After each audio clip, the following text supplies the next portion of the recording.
сме в най-хубавите дни на християнската религия.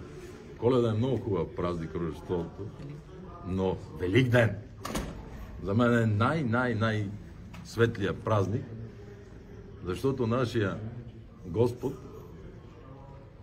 са го мъчили по най-отвратителния начин. Тръни му забивали в главата, пирони в ръцете, вързали го на дървото на кръста да го носи. И когато всички са отрекли от него,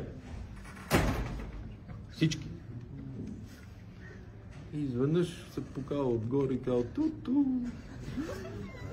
Даже накарал Тома неверник, кажи, той е много дупки, той не вярва от пироните.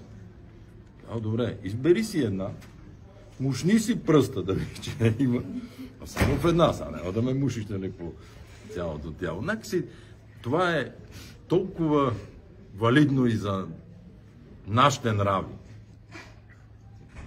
че аз този празник ми е някакси най-хубавото, което може да се случи.